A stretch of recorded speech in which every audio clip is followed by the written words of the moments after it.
This plant we're looking at here is Chrysanthemum Esther Reed. This one here is not Esther Reed, but really what we're looking at is dwarf forms of Chrysanthemum maximum. And Esther Reed is my favorite because it doesn't have a yellow center on it, and so I use it quite a bit.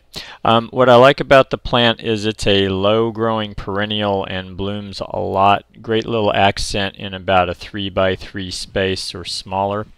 And what we want to look at today is how to deadhead this.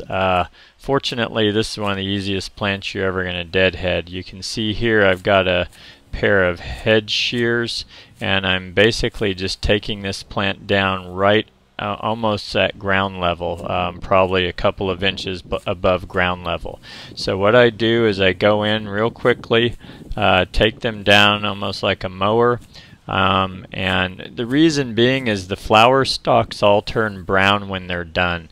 So what I'm doing is there's almost no viable foliage that wouldn't leave behind brown flower stalks. What happens is once you've taken this down, the growth for the plant will start to sprout new fresh leaves. And I've tried it various ways. I used to selectively do this by hand, and it's too cumbersome and slow. And at the end of the day, it didn't give me the result I wanted because I had to go in there and selectively pick out dozens and dozens of little stems that turn brown, which you'll see in a moment. So that's pretty much it. You take this plant down. Once it's done blooming, it's obvious the blossoms turn brown.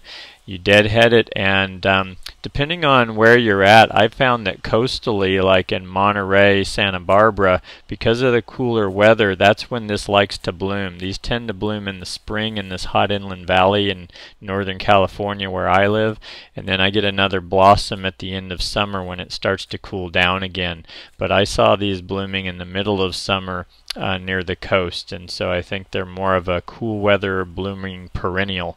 And it is evergreen, by the way. We get down in the mid-20s and the foliage for this plant stays green all year for us. I'm not sure how cold hardy it will go down to, but it does handle the 20s just fine. And so what I've done is cleared out the biggest mass of the foliage, and now I go in with my hand pruners and I selectively cut around the stuff where I don't want to be chopping up other plants here. And I'm going to get down and start taking the stubs down even deeper, and just make sure that I get all those little stalks because they do turn brown. You can see an old one right here that I'm going to come in here and cut. And one that I missed last time, you see these little brown stubs? That's last year's bloom that didn't get taken all the way down. So we get in and clean it up, and that's about it. And that's how we deadhead Chrysanthemum maximum dwarf forms. This particular one is Esther Reed.